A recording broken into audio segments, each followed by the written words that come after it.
you are a community club. DCFC is a community-built club. And it will always team is pitching a plan to revitalize a historic gem in our community, and it's a project that's driven by their passion for their sport. State of disrepair right now. Concrete sort of crumbling a little bit. The bleachers. Football club. We're at Keywood Stadium.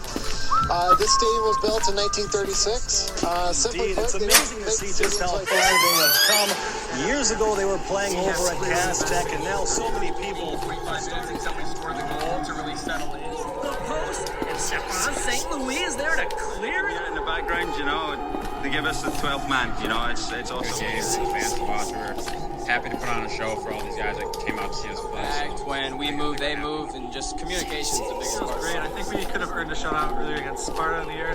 Awesome. The atmosphere is amazing. Monday with the right foot. It's in the back of the People know us now. People know what to expect. Now we gotta take it to another level. Look, city till I die. Say hi to the bad fella. Hella smooth with the flow, so grab your umbrella. Yeah, we make it rain. Bring the pain. Things are changing. Power rankings take a spanking. Got them rearranging. They said Denise are all stars till we deboed all y'all. Ball of fist and brawl y'all. Yeah, we pissed off all y'all. And we thin, but still winning. Grinning at the top. Got up under head spinning. Make that chin pop. Blue collar clocking in. They been mocking us for days till they step into the key and they been leaving with a fade. Doubting us, but then they swayed. Say we pout, they throwing shade. You will never have what we have, time to get the blade. Cause we'll be cutting them up. Yeah, we're shutting them up. We ain't bluffing, tell you something, better knuckle up. Y'all ain't nothing but chumps, we put in overtime. We'll be putting in work until it's closing time. City till I die. Talking blood, sweat, and tears. City till I die. We've been building this for years. City till I die. Alan, how are you, my friend? City till oh, hey, what's going on? Magic. I was in a stupor. We're waiting for Jaimie. No, literally just got done finishing Make City Make Spence. So I don't know if Adam's joining tonight, probably not. But yeah, we were talking about how this fascinating Detroit City run is continuing. Yeah. Did you happen to see? Did you happen to take a look at the the reviews, the comments, or rating, or the talk of our last episode on YouTube, Law City, which you can find now at the now renamed on YouTube channel 451 instead of 451 Detroit? I didn't look at the comments. I did watch the broadcast, as I do, which even though having just said the words, it's always good to be reminded. But no, what pearls of wisdom did we get from the viewership? Some guy that we may know said something about how the first 10 minutes of what we talked about last week was shit. And you want to know what the funny thing about it is I think saw this in my, that group I love so much that I'm not a part of, Facebook, and then the comment, we got an email, and then some account called Cranky the Bear said that we were horrible. I don't know who that is, but I have my ideas now on who that is. Give it a think. Considering that I think 3 of these things had all, like the YouTube comment, the email, and Cranky the Bear on Twitter, this all happened an hour apart from each other on Saturday. Okay. Well, Cranky the Bear is quite cranky, so yeah, that would be in keeping with the bear's typical demeanor. I mean, yeah, if this bear's from Chicago, I can understand why they might be cranky. Yeah, I mean, they did win this past weekend, so. But yeah, no, I think.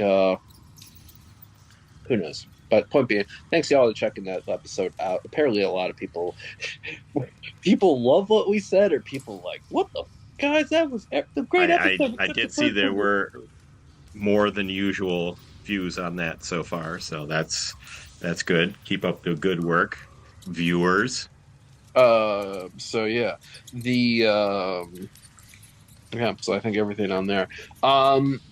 What are you? How are you? What's the thing that you were probably most surprised of now lately? Because we got to talk about this. We were talking about how Detroit City in these, there's fun things I'm noticing. It's called the three game runs lately. Las Vegas away, Birmingham Legion away, Tampa Bay Rowdies away. You get 7 out of 9 points. You draw in Vegas on a 105-degree kickoff day, down to 101 by the time the match ends. That. Yeah, it's weird. Like, gotta love it. But it's a dry heat. That's what they tell us. It seems like it's still just heat. Birmingham Legion 1-0 win in a humid heat. And then Tampa Bay Rowdies 3-2. So we get 7 out of 9 points in that. And then we play Tulsa at home, Hartford Athletic at home, El Paso Locomotive on the road, and we get 2 out of 9 points, losing to Tulsa. So then we just decide to, play the Western Conference leaders, the Eastern Conference leaders, and Monterey Bay FC on the road. And we won all 3. In fact, we went to Monterey Bay and we got a 2-0 clean sheet. Which, by the way, is that the first time all of us have nailed the same score line in our? Oh yeah, for sure, yeah. I didn't break it down. I got one of the goal scorers right because it was Ben and Connor. Did anyone call Ben and Connor, or did somebody call Maxie and Connor? Somebody. Yeah, I think that's what I had. And I think we were all feeling pretty good about Ben, and Maxie's been doing pretty good. So those were the obvious candidates. So. Not surprising that one of those fellows made the score sheet. Connor Rutz, though. I mean, it's like, yeah. We went on and on about this in previous episodes, and we'll continue to as long as he's red hot like he is right now. Though, speaking of Maxie, I was looking at the clips. And I think that assist was off his face. So I recall. Yeah, it looked like a corner kick. So we withstand a little bit. A city lineup. Looks like we did formations, spot mob. We get all these different things now when it comes to Detroit City Stars. Nobody knows. It looks like it's a 3-4-3 on the ball, 3-5-2, depending on where Elijah is tucked. Off the ball, the wingbacks track into a back 5, and it's like a 5-2-3, 5-3-2. And the only change really to that starting lineup was Nate Steinwasser being in goal. I think you predicted that correctly, so well done, Alan, on there. And I was laughing because I was like, "Oh, Carlos Saldani is at home. He gets many of his friends and family. His dad." I know. I'm sure he appreciated that. Yeah. Detroit City, distinctively. It adds to the fun bits and banter. No sentimentality at all. You understand the assignment? Message received and understood. A little bit of interesting for Monterey Bay at home, a desperate Monterey Bay side. I think you can tell that they looked a little desperate at home. Last win on July 6th at Pittsburgh. I'm fixing my phone. There we go. And you look and you see City withstood, and then best goal we've seen Ben Moore score yet. Oh my goodness! I've probably watched that 10 times. I mean, what a goal, and what a hat! Yeah, speaking of hats, it's fitting that we talk about Benger Morris, his new name, because Banger and Ben. And we talk about it because the number 1 person on the Benger Morris fan club has just arrived, rocking a sick Lions too. Also, holy fuck, babyface Jaimie? Jesus, you don't even have the stubble. Yeah, Goodness. it was very clean. I was wondering who that was. Jesus. It's Jaimie. Okay. Oh man. As one can see here, I did this on Friday. Got this done on Friday before our beloved Detroit Tigers clinched the playoff spot for the first time in 10 years. Was it the Goose Gossage? So it's the goatee. I shaved the chin in that, and I've grown out this out because I'm bringing back the mutton chops. A fabled look that people may have recognized me from over the years. Always a crowd pleaser. Yeah. So mixed in with playoff baseball. Jaimie repping the Lions after that big ass Monday Night Football win last night. Oh my god! I mean, while we're on that topic, Detroit the sickest trick play I've ever seen, like in recent history. Yeah. So is there a soccer equivalent to like throwing a pass to the quarterback? Either a goalkeeper scoring in stoppage time. That's a good Yeah, shout. maybe going up for a corner kick. Cheeky back heel from an unexpected player. Or which we can talk about that because that played a role in one of our goals. Or Panenka. Yeah. I do love a good or those shots where you think you're going to swing with your inside swinging foot and then you do the little foot back like the twist yourself up like a fucking pretzel. But it seems like in modern American football, you don't see near as much of that kind of stuff as you used to. Yeah, I think a lot of that stuff has gotten locked down. Coaches are cautious. I think too. There's like so much, there's so much scouting and analytics and tape and everything. You can't really sneak it's something. It's hard to disguise it. But we saw one Monday night on national TV. Yeah. And at first I was, I guess we're doing a little, going off the path here, but I watched that play unfold, and at first I was mad because I thought the Sun God was going to get tackled behind the line of scrimmage. Yeah. I was like, what is he doing? And then he throws the ball, and who catches it? It was absolutely like they'd done it 1,000 times. Yeah. Perfect delivery. And you can see the Seahawks were just like, what just happened? No, I mean, that's the thing. Is like you see it, and it's like, oh, he's going to throw it. And then you're like, what? He's throwing it to Goff. Who's going to get it? And it turns out it was the quarterback who just happened to be over there. I mean, Goff said after the game in the press conference that he's wanted to do that for a very long time. I'm sure the circumstances just never arose, and I guess that's part of the reason you don't see a lot of that is, you try something like that and it messes up. Oh man, you don't hear the end of that. Oh yeah, but it worked, and I thought my phone. Of course I'm persistently online, and I thought the social media was just going to melt the goddamn phone because people just went insane. Yeah. So it's a big game and a big play, and then there was some other big plays in that game too. I actually didn't watch the end of it because it got late, and I was very pleased that they had won that game. Yeah, over 10 years since they've 2012, right? Yeah, I remember that day because it was game 2012, so it was a Detroit sports doubleheader that night on the Sunday. So the Lions had the Seahawks, and then I came into downtown Detroit after that because I went to Game 4 of the Giants-Tigers World Series, and the Giants clinched. Holy cow!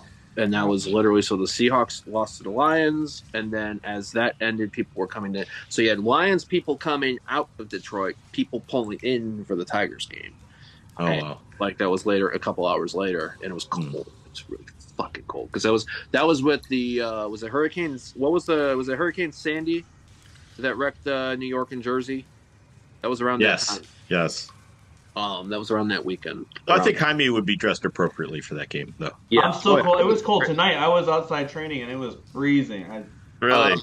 That front went through. That cold front went through. It was nice this afternoon, and then it rained, and then as soon as it was done raining, it was freezing. I waited Thank God that even though that ninth inning of that Tigers Astros gave me a fucking heart attack today, I'm kind of glad that we all watched it. Oh, I took it logged in. So the TV at work next to my front desk that has our sizzle reel got logged into my YouTube TV, and that had the Tigers game with sound on in the air. So that became a huddle spot for people. I'm sure a lot of people did that too. Work encourages my dumb endeavors. I love it. But it's good we're talking about the Monday night game, because not only did the Lions look fucking sexy in those black uniforms with everything like that, I approve. Alan brought to our attention something before the game, and I'm going to ask this question. What has been a bigger positive for the Detroit City FC as a name, as a club, as a brand? John Glazer showing up on Fallon a couple days after the U.S. Open Cup went over Houston, all blinged out and everything, or Motor City Dan Campbell arriving the Ford Field wearing a 2021 issued. I was going to say, that's not a new design. That's an old one. That is an old one. Detroit City FC T-shirt to Ford Field. What if he got that like when he first came to Detroit? If he got like a welcome package from Sean Mann. Maybe.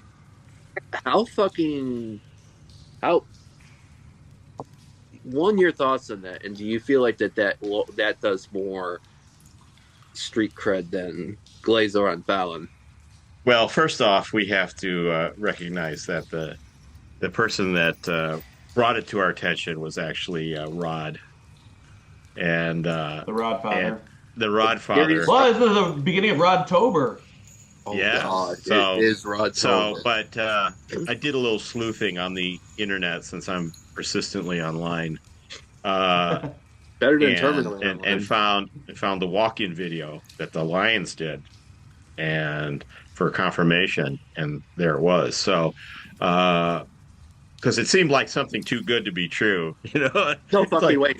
People like extrapolate stuff, and you never know. Someone created it with AI. Even Rod said, "Please confirm this." So, so we did, and so that was fun. I think the Glazer bit being on national TV was probably a little bit more exposure, but in terms of like hometown vibe, well, we liked it. I don't know if anyone else noticed it. I think it was definitely, it was kind of like, if you know, you know. If you don't know, you probably just still didn't know. Yeah. But it was fun for the city supporters for sure. I think however it happened. I mean, this may have just been a shirt on a pile. Who knows? I think Campbell wearing that brings in more sickos than Glazer. Yeah, who knows? But it was nice. It was something nice that the club could like say, "Hey, look at that." Yep. So that was fun. So what we need is a Maxi Rodriguez, Malcolm Rodriguez jersey swap. Oh. You want to know when you do that? There you go. You want to know when you do that? After the Lions defeat Maxi's Cowboys, the day after Detroit City beat Philly. Might want to do that before they defeat the Cowboys, just so that the good vibes are still flowing. Exactly. Maxi will be like, "What?" Check that shit. That's it. We need the Sun God to walk in wearing a full city kit, including the shorts. Well, he can wear a cowboy. I don't know if we make them that big though. Wear a cowboy hat. Did you guys watch any of his like documentary thing over the summer? Because he played soccer growing up in Germany. He's a Bayer Leverkusen fan. His family grew up. I had no idea. I was just making a joke, but that's cool. He would go live sometimes in part of his childhood in Germany with his mom's from there. Yeah.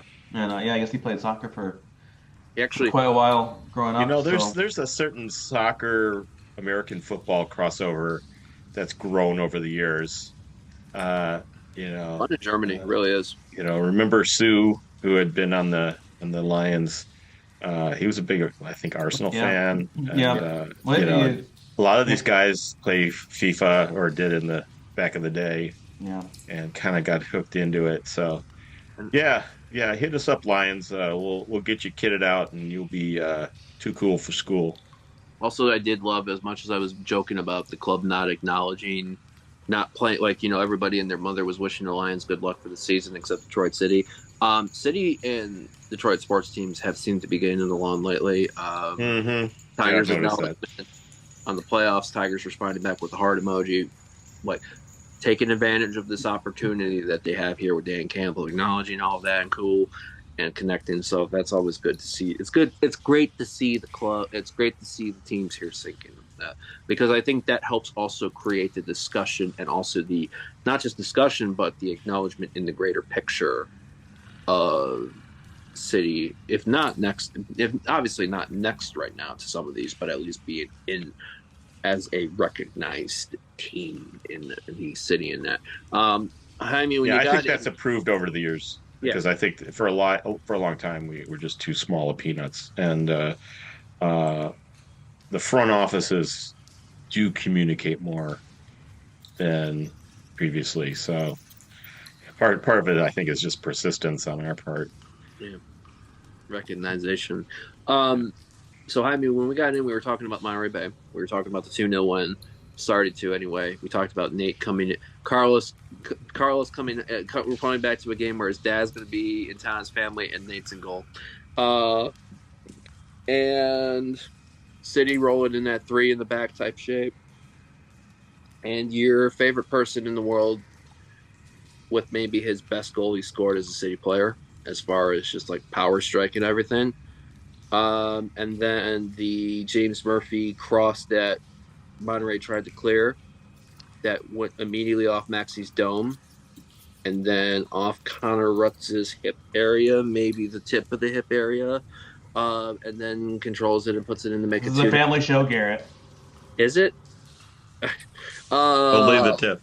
Yeah. A small portion. Edit. But yeah, we were just talking about that. So rolling the general, why don't we just keep rolling in the general discussion? So Jaimie, how did you feel about the goals? How did you feel about goals shaped, how we played? So let's first like to clarify for all of any new listeners who don't understand this is a running bit, don't actually dislike Benjamin Morris.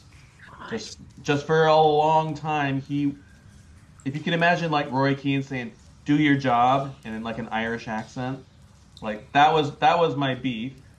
But in an East Anglian accent to Ben, right? So actually, he's from Colchester. Never mind. So or is that in East Anglia? That's not too up on my English geography, but I'll look that up. He might be Essex, but I'll take a look. You could check it out. But look, he has definitely improved. I'll be the first one to admit that. What's he at 8 now? Yep.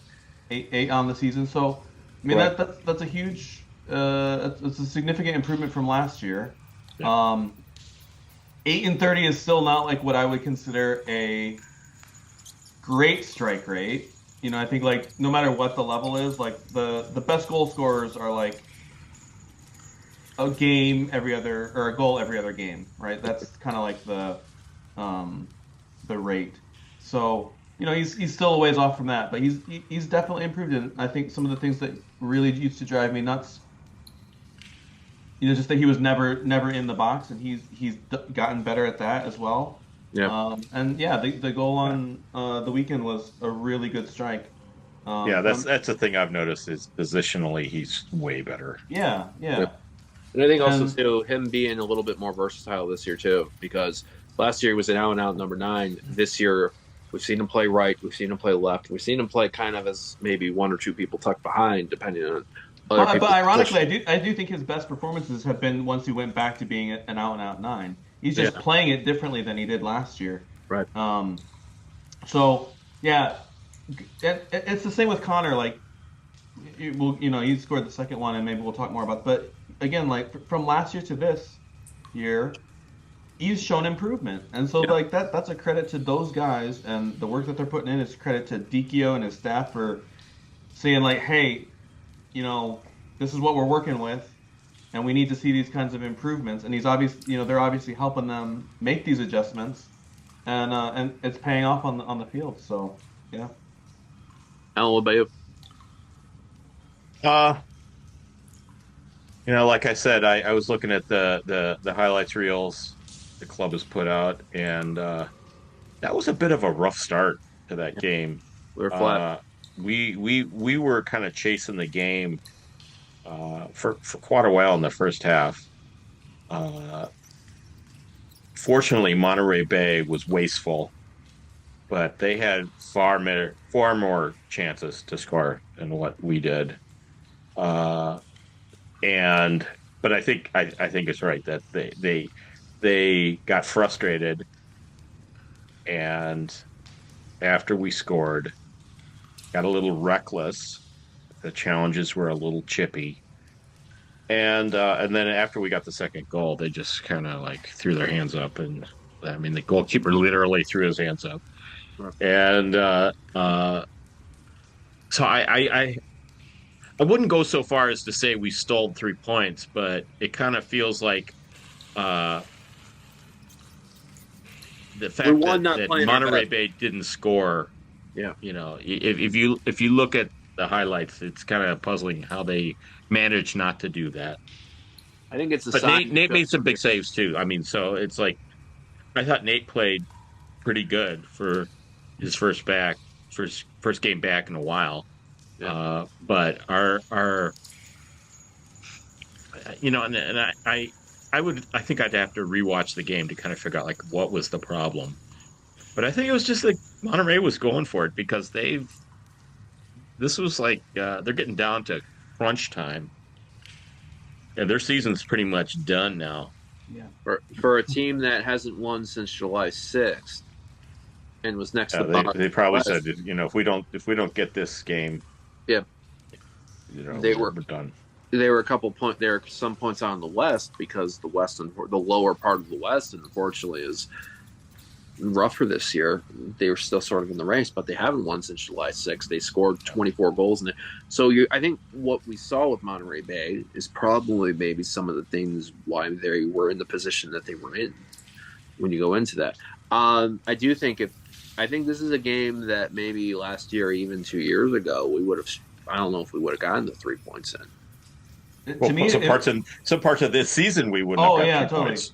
Yeah, but it's like the total trap game or whatever you want to call it because it's one, you're coming especially off the after back the of, last 2 weekends we had before that. Well, that's what I'm saying. Like, coming off the back of 2 really big wins. Yeah. Right. Plus, throw in a long trip to the West Coast. Being jet lagged, being that's a tough trip to make, and again, Monterey Bay, they don't got anything to lose. Some of those guys are probably playing for their job for next year, and that's really the only motivation that they've got. And so, it's just like one of those games where it could very easily go wrong, and it could have. But somehow we had enough resolve to get the win, and man, you start stacking those wins. That's why we're in third. Because I feel like in that July section it was we would win a game, but then it was a loss and then tie and then another tie or something. And then this doesn't really get going. But man, you win 3 in a row, all of a sudden you're in third place. So. Yeah, it's a little bit of a wind back to the beginning of the season. Yeah. Just stringing those wins together just has an enormous impact.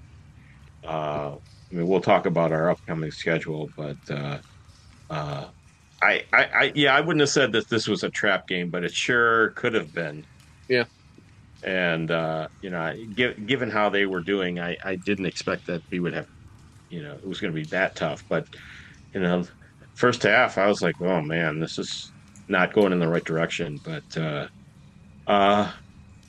there was a bit of tenacity there, and I liked the way we were playing. Yeah. So even though they were chasing the ball a bit in the first half, the second half looked a lot better, and I think they just kind of pulled it together. So. I came away at the end of the game thinking, wow, that went pretty good. So 2-0, clean sheet on the road. Can't complain too much, regardless of how they did it. So now Jaimie mentioned Detroit Season, third place. Game in hand on Tampa Bay Rowdies. They did not have their game this weekend with Hartford Athletic due to Hurricane Helene. Our wishes to anyone affected in the southeastern United States with what's going on, Florida. It's really bad. Yeah. So hope that all affected can, are build, recuperate, recover, anything that needs to be done from that. So I don't know when Rowdy's Hartford is going to be taking place. It will probably be midweek down the line within the next couple of weeks. But as you mentioned with these results, it's creating a little bit of a gap between everything below, especially when you look at 9th, 8th through 11th is 1 point. And then 6th through 4th is like 1 point. Or 6th through 5th is 1 point. 7th through 5th is like 1 point. And then, 5th and all this. So, and I think this is where you're talking about. A city's gotten results. Other teams haven't. And this is where we're starting to see the table start to play out. So, Saturday, 4 p.m., October 5th, trip to the southeastern United States, and our old favorite manager we love to make fun of in Charleston Battery, who are in second place in the Eastern Conference, 59 points, 6 points behind Louisville, 11 points more than Detroit City, but what they haven't done this year is defeated Detroit City, because City, with the 2-0 win on June 15th at Keyworth, late show, Maxi Rodriguez penalty, Elvis Amo getting his first goal back after coming second appearance from injury. So, gents, I'm gonna want to get your thoughts on Charleston, and then so step away real quick. But my thought is, how are you feeling about going into the game?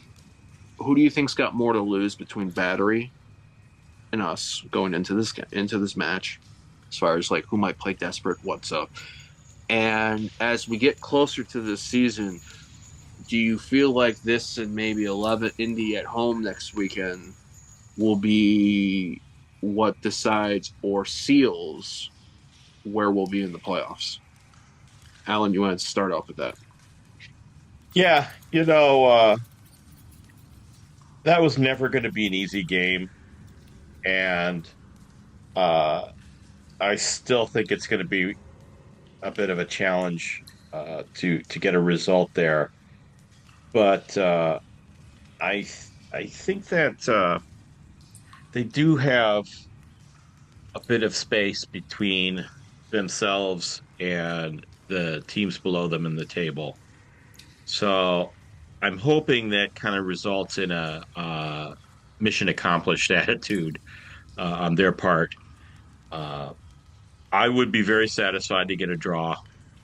I think that probably the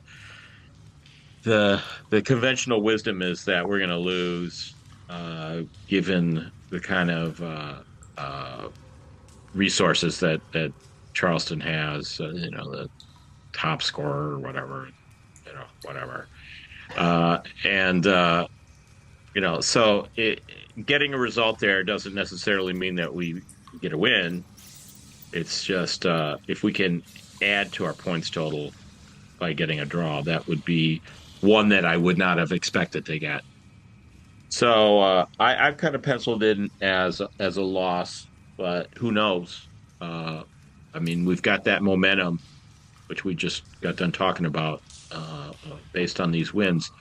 If that's enough to kind of get us through, then we're going to be set up really well. If we get a draw or a win in Charleston, then it's going to be green lights all the way.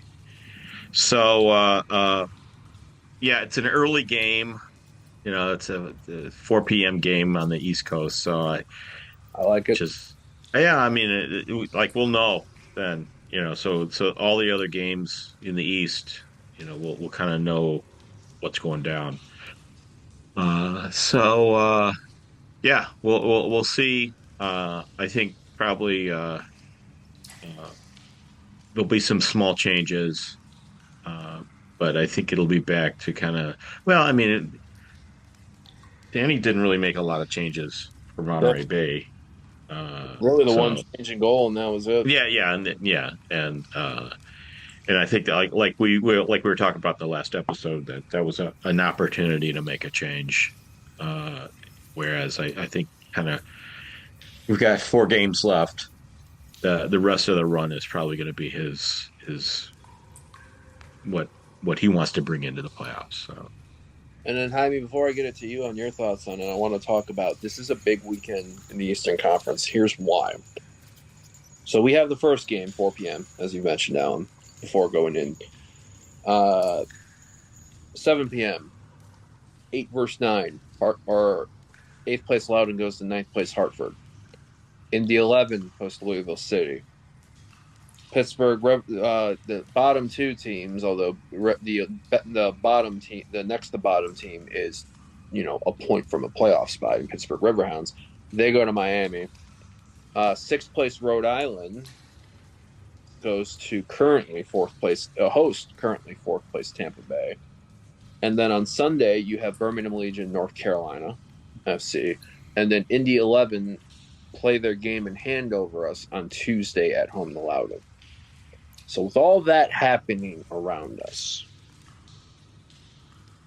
how do you feel on that? And do you think if we get not just 1, but maybe 3 points with all these other matches around, how much good that could do for us in the getting us ready for playoffs? Well, I think I always kind of think it's stupid that in a Eastern Conference of 12 teams, the 8 make the playoffs. Right. I always think that's a little bit ridiculous. But the good thing is, especially this year, the only team that's out of it is Miami. Yeah. Who right? are so out of it. They're nowhere close. They might as well just not FC good. Indiana wasn't They're barely in double digits. But so Pittsburgh has something to play for. North Carolina has something to play for. Hartford has all these teams are still in it for that 8th place in the last playoff spot. We've been in that spot too. Totally, yeah. But I think that does make some of these games, because I think, let's see. So Indy, like you said, they got to play Louisville, but then they have Loudoun, who's fighting for a spot, then us, Birmingham, Tampa. So those aren't easy games for Indy, right? Right. And so I think it does make it. I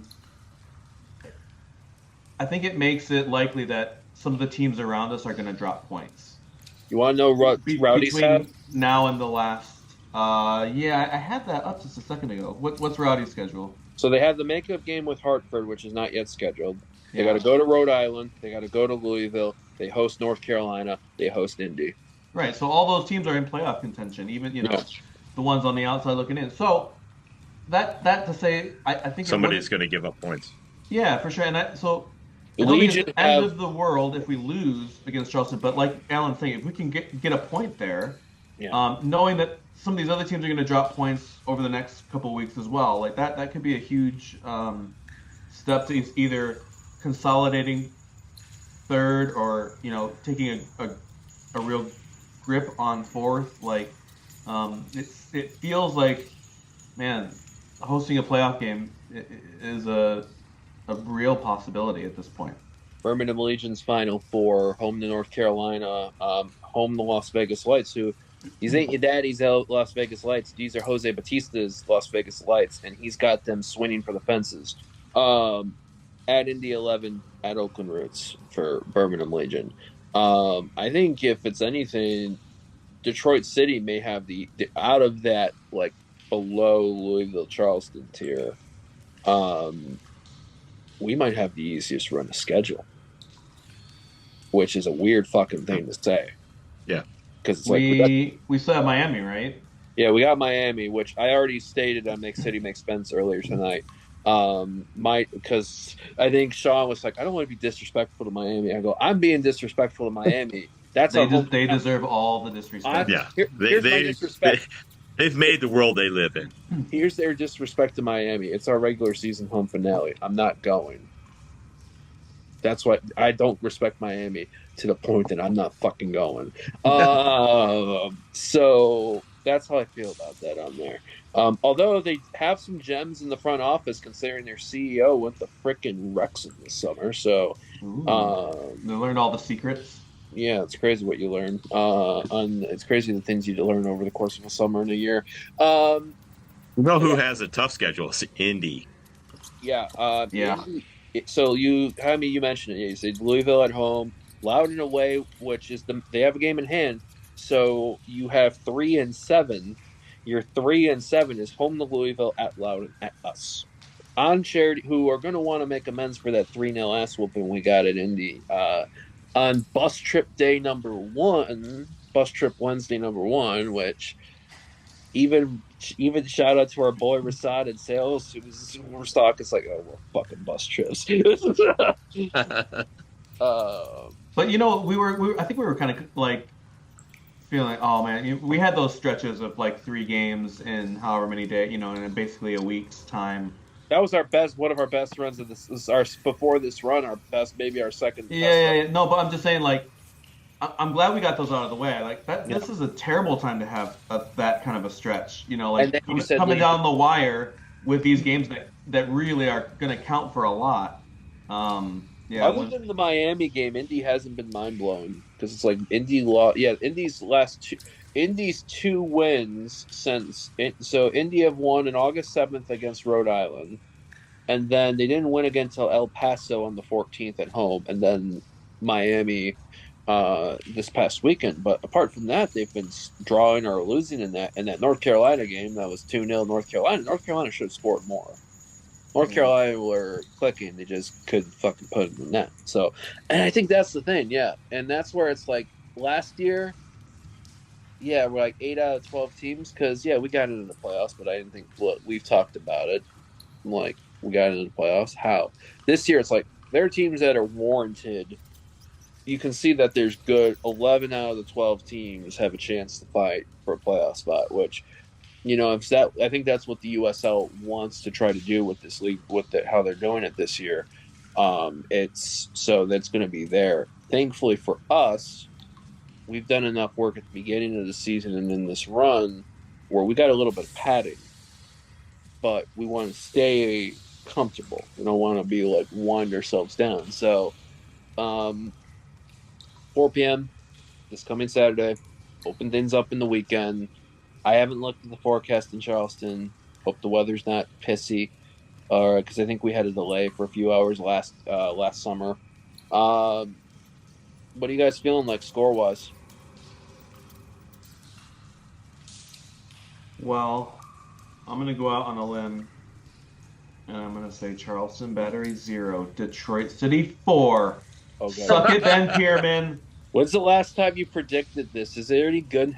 Because that's what I'm wondering. When's the last time you predicted an 0-4? Because I'm scared we never predict 0-4. It's been a while since I predicted a 4-0 win. God damn it! And I've yet to be right on any of those 4-0 win predictions. So, ironically, the only 4-0 we've done was against Miami, and we didn't talk about a match against Miami. Well, just you wait. In a couple weeks when we record, I'm gonna have a good prediction though. So the weather's supposed to be nice. 82 Fahrenheit. Partly clear. Well, overcast, but no rain. Who knows what it'll actually be? But as of right now, it'll be lovely weather for a soccer game. It'd be a beautiful time to get a win. I'm a little bit more pessimistic. I would love to see us score 4 goals against anybody. That isn't Miami. Was Rowdy's the last time we scored more than 2? Oh yeah, I don't even know. And that was the last time since Miami. Oh my god. I think a 1-1 draw would be A-okay by me. I think it's probably more likely to be 2-1 Charleston. But, yeah.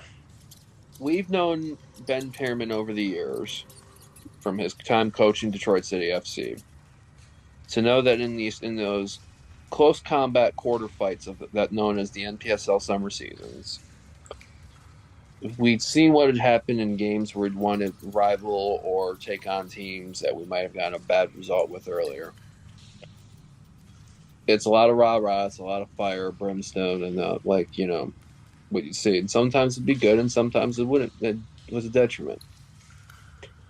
Being that we 2-0'd them earlier this summer and they kept changing their strategy every 15 to 20 minutes in the match, I think he's going to come in, and then I think he got a yellow card too, if I'm not mistaken. He's going to probably want to come in and be that, fuck these pricks, let's go in there. They suck. I hate. I on this. I want to eat it and everything, and on there, and because he doesn't want to have us do a double. Because believe it or not, the Charleston Battery match, I believe, was the first time we beat Ben Pierman in the USL. So he's going to want to not have that double in there. He's going to be rah-rah. And Charleston Battery do score 1 because I don't see if we get a clean sheet in Charleston, it'd be fucking amazing. But I'm also a realist. Nick Markanich has 27 goals. Nick Myers has 13. Juan Torres, 5 goals, 6 assists. And then there's Yukaza. They got obviously Aaron Malloy pulling the strings. He's a 7.87 on average rating on SofaScore. So it's like these are really good players that they have in talent. They're going to score 1, I feel like. Except we're going to score 2 and do the double over Charleston Battery. There's my AJ Hinch twist with the pot. Oh, no. Be a playoff team. Let's go. Ben gets his 9th, Maxey gets his 10th. Charleston Battery, and Ben Pierman gets a yellow card at least. Charleston Battery 1, Detroit City 2. That you can count on. So. Take that to the fucking bank. I do wonder though, is there going to be a potential kick because Battery have those amber and they call their yellow amber and black strips. So I might ask you a question. Is that a potential conflict with our go-to white and sandy champagne gold top, or are we gonna want to either wear our home strips or bring out that kit of bad luck? Which is the bad luck one? The one that's got the mint verdigris as a little accent on it. Oh, the black kits. No, I don't think they use that because I think that'll be a color clash against. I thought I'd seen I don't know if they're actually wearing it or not, but I think Charleston's got like a breast cancer awareness kit. Oh. So, if that's the case, then we might wear our standard ways then. Yeah. We'll see how that goes. 4 p.m. on Saturday. Do we have any more fun prop bets? Sean Spence said Lige Jop with a screamer from 23 yards out with his right foot in open play. He's gonna have to keep practicing that shooting. Hey man, he's gotten one this year with his left foot. He hasn't done one yet with his right. Yeah. That's been done by Ryan Williams. Oh, by the way, we got to tease a fun segment that's going to be in these Channel 451 waves. And it's not going to be by us gentlemen here. It's going to be from a unique perspective. So, Detroit City player ratings, but not on the field. That will be led by our dear friend Jam Jam and maybe some others. Stay tuned. Right. Oh, wait. This is going to be... it'll be fun. So, also... Yeah, so everything on there. Do we have anything else we want to talk about this weekend on there before we go into closings? Or do we want to go into closings now? I don't think there's anything else pressing. All right. Closings? Let's do it. You lead, my friend. Me? See. Oh man, I'm all unprepared. Wasn't expecting. I would just like to say, in the 4 games that are remaining, I'm hoping that we see a 1-1-1-1 goalkeeper split. So Carlos Saldana plays this week. Oh God. Nate plays the next game. We bring back Shello for the next game. And then, oh yes, I'm going there. We are bringing back the French legend. What was his name? Oh man, I'm always forgetting the French guys. We had a French keeper. Oh yeah, 2015. No, 2015. That was pre-me. That was 2017. What was his name? Someone's gonna be listening to this, and they're gonna be like, "Oh, blah blah blah." But we're bringing back the French guy from Saginaw Valley State, who then went on to Coastal Carolina. What's his name? Someone's gonna remember this. I have no idea who you're talking about. What? He made the most remarkable save in the game, in the Lansing United game when Mellors Blair scored the famous goal. Oh man, now this is gonna keep me up all night. All right. Dude, Someone else do their closing. Someone else do their closing. I'm gonna look it up right now. I'll find it. Okay. You find it, or do I need to check Kitchen's unofficial history page? No. I'll get it in 1 second. Hang on. Alan, you talk about it while Jaimie looks. I don't really have anything to say, so I guess I'll just talk a little bit about the. Excuse me. We had a very fun watch party chat on the Discord. It was genuinely fun. I mean, it was. We went down a deep rabbit hole regarding baked potatoes because of the baked potato truck. I mean, we're like, how do we get a piece of that? That's what we need at Keyworth is a baked potato truck. I would smash the shit. You got cold games coming up. What would be better for one of those end of the season home games than a baked potato with a variety of fixings? So I think we may see some groundswell from the grassroots to get us some baked potatoes. I don't know how. I don't know when. Even if it's a good idea. But don't be surprised. Jaimie, did you find the keeper? Alex Guillenek. I'm not saying that right because I don't speak French. I still don't remember that guy at all. Really? He was outrageous. So I will post the save from this Lansing United game. It is one of the best saves in the history of Detroit City Football Club, in my opinion. Where was I? I guess. Were you at that match, Alan? The Will Mellors Blair goal? I think so. But none of it rings a bell. I probably killed those brain cells. I'll tweet this out. I'll tweet this out from the 451 account and see if it jogs your memory. But yeah, it was an outrageous save. He was really good that year, and then he didn't come back the next year. Just one year, 2015. Probably why I don't remember. But yeah. Well, that'll be something to look forward to.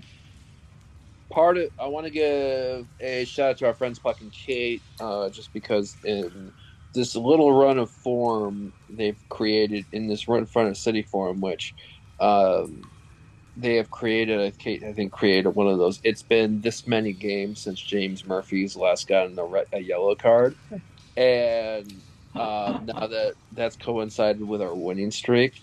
And I think James is on board with it, so that's really fucking cool. Well done for that. How many yellow cards does he have this year? He's in double digits. Is he really? I mean, I knew he had quite a few, but I didn't think it was that many. Did he serve a suspension, or is he just out of that? I might have. I don't know if he got one or if he had to miss, maybe. But yeah, he's had I think 10 or 11 yellow cards this year. All right. Which. Why I cracked the joke that James Murphy's more Irish from New Jersey, Irish Catholic from Jersey. As James Murphy's more Irish than Stephen Carroll. When you look at that, when you look at the temper and all that, it's 10 yellow cards. Like, oh yeah, all this shit makes sense. I'm looking this up because I really want to find it. See how many yellow cards this dude's got. Lies only got 7 or 8, but Lies also been sent off. So. What else was I going to say? I'm trying to think of other train of thoughts. Oh, You gotta look like you discovered something, Jaime. No. I'm trying to find this save, but carry on. So, gave a shout out to the clubs for promoting, working in with everyone else. It is a great time to be a Detroit sports fan. It is an insane time to be a Detroit sports fan who also decides to cover multiple teams. It is continuing to be a really fun time going into this rest of this men's season. What will be event very soon, not yet announced, but very soon, women's MASL indoor season, which will then lead us into getting ready for the next USL Championship season. So my point is it's a long ride, have fun, but you don't have to go to everything. Just be mindful and take it all in. Don't listen to Garrett. You do have to go to everything. Be there. Watch every game. All the Tigers games. All the Lions games. You can skip the Pistons. They're terrible. Watch the Red Wings and Detroit City and the men and the women. Do we want to... Hey, Jaime, I have spoken. One question for these final 4 matches. Do we want to do anything on if Ben gets the 10? Ben Pierman? No, Ben Morris. Dope. If Ben Morris scores 10 goals, I will write a poem. Oh, wait. Are we going to write a poem or are we going to do another one of our bets? I will write a poem. This is our new arts segment. We're adding to the 451 talk. It's like, trying to we're trying to elevate this thing.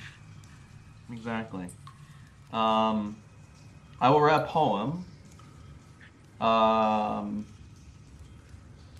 to I was gonna say eulogize. That's not the right word.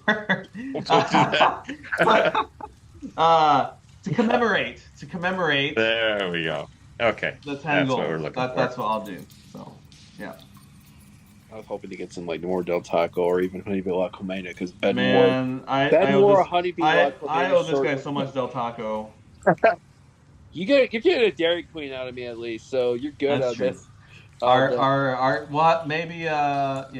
We still have to schedule our date, but yeah, we'll have to figure all this out. There might be some good 451 added content on there. So shout out to all the people on there that have been checking out, commenting. Jaime, I was telling people that we got so there's been some good fun comments, regular comments on the YouTube video. In a hour spent on Saturday, somebody that we know, but I'm not going to mention his name, replied back about not liking the first 10 minutes of our podcast last week, replying via email, and then some account named Cranky the Bear said that we're horrible. I'm going to say all of these events. No. Let's be clear. Cranky the Bear said that we were the worst podcast he'd ever listened to. So now, you are at this point, I would say, but you're still listening. So suck on that, Cranky. Checkmate, motherfucker. Yeah, exactly. So you're also with me to say maybe Cranky the Bear is related to these other 2 instances of these things that I'm talking about. I cannot confirm or deny any of the above, but I would just like if we only knew. Yeah, for sure. Our best, as we've always said before, our best people are on the case. I'm not going to say we're not going to guarantee that there's results. But yeah, other than that, City Crew rolling, having a fun time. Keep these good vibes going, good shit's going around. Also, I want to give a shout out to Elijah, looking like a baller, playing through some pain. Well done to him on that. Well done to Connor Rutz. Dude's on a redemption arc, as I'm calling it this year. And to see him score in consecutive games, 3 goals this year, is a cool sign. And I think it's a testament to the footballing team that were not just the players, but coaching and on there that we're bringing in Detroit City. Selfishly, Detroit City's former first-team assistant coach who went to Besiktas as a video analyst. Besiktas is playing my dear beloved Eintracht Frankfurt in Europa League on Thursday. I hope Eintracht Frankfurt beat the absolute shit out of them. Yanni Michaels, we miss you. Hope you're doing well in Turkey, by the way, bud. Congratulations. That is a sick gig to be able to go from here to being a video analyst in Istanbul. That's pretty fucking dope. But I hope German Club beats your club. That being said, ways you can check out this fun anything of the fun shenanigans that are the fine people that make up Channel 451. The three of us, the never tire Adam Hernandez, who will produce this once Jaimie drops it in the drive, whenever that is. I won't forget to this time. You've said that how many times? How dare you? Shout out to our Patty Yank friend in Chicago, Dennis, and the curious and our ghost and our missing friend, dear friend, NISA financial analyst Rod Green. Hope he's all doing well. Shout out to Roddy Green as well. Hope that all is well as can be. Come on, Roddy. Come on the podcast, man. You said you wanted to come on a podcast. Mm-hmm. We'll just make sure Rod's not. Spill the beans. We'll just make sure Rod's not. Standing invitation. Just make sure his dad's not on it, so we don't feel like conflict of interest. But some people might be like that. Oh, why did I get a podcast? What the fuck? Ways you can check out all of our shenanigans. We are on Twitter at 451DET. Old-fashioned way, 451DET at gmail.com. YouTube, renamed, proper name, the new branding, Channel 451. Hit that like and subscribe if you hadn't. I'm not saying we're going to do something cool, but you never know. We might decide to do something opposite of that. I don't know. But yeah, have fun with have fun with everybody. Enjoy life. Enjoy all the best things. Enjoy this Detroit City run. May it continue this Saturday. Ben Pierman, Charleston Battery. Come and fucking get it. We go onward. Say hi to the bad guy, pretty gritty in the key. You see our flag fly, chin check. Hashtag we came to sweep the leg. With all disrespect, LaRouche will bruise your head. 2012, the scene pop. We came to clean clocks. Your team is dream drop. We gave some mean knocks, stomping on the comp. Yeah, we chomping on the bit. Man, he came and went, but they ain't stopping none of it. Community built, community owned. Roasting foes coast to coast. Leave your whole postponed. Spirit of Detroit. Lemons the lemonade. Yemen and Bangladesh make a stronger braid. City in the city, within the city, with deep. Witty with the banter, cause I can't concrete. Now come and get it if you with it. We committed to go. Detroit versus everybody, you already know. Locked and loaded, always ready to bust. Pop and smoke, leave these jokers in dust. City of black excellence is a must. To leave these crusty little clowns in a ring of rust. From southwest to Brightmoor, 5 points to Denby. Ain't no friendly, we leave our enemies empty with envy. Yeah, we coming heavy.